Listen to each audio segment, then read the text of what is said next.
It's very important to know how to draw a C major scale on the staff.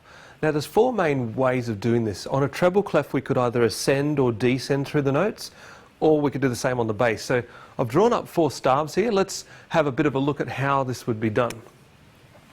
So if I draw a treble clef, if I draw a treble clef and get it right this time, it would look like that.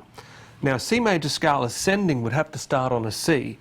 Now I could start in this third space, or I could start on middle C under here. So let's start on our middle C.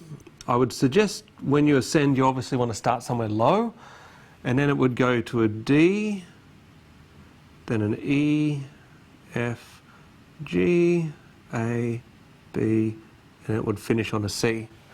Now I've drawn them as semi-breves, or you could draw them as crotchets or whatever you want. So if they were minims, you'd have stems on each one. So I could add stems to it. Just watch when you get to this note, because it's above the middle, the stem should go down. Very important you follow your stem directions. So that would be a C major scale ascending on the treble. If I was on treble and I wanted to descend, I could start on this C and go down. So it would look like, so there's that C, and then it would just go backwards through the notes. Remembering C major is the only scale that has all natural notes, so no sharps or flats. And I'd end up back on that first ledger line under the staff there, the middle C. So that would be C major as well. If I'm on the bass clef, so if I put a bass clef at the beginning here, and I wanted to ascend, a good starting point would be this C. Just to point out that it is possible, I could go down and say, well, there's a C down on the second ledger line there. And then I could go, well, then D is found here. That's an E, F, G, A, B, C. So that's possible as well, and that's correct. So either place, I could start with that note and ascend. If I was doing 2 octaves, I would just continue on. By the way, if you've got 2 octave scale, how many notes would it be? Now if you answered 15, you'd be correct. Remember that the last note, the octave of the first part, is the starting note of the second part. So you wouldn't count that twice. You can't go 2 octaves is 16, so 2 times 8 is 16. Remember, it's got the same note.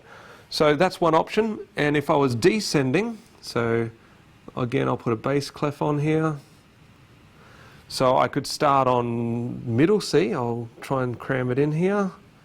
And then I could go back to the down, B, A, G, F, E, D, back down to that C.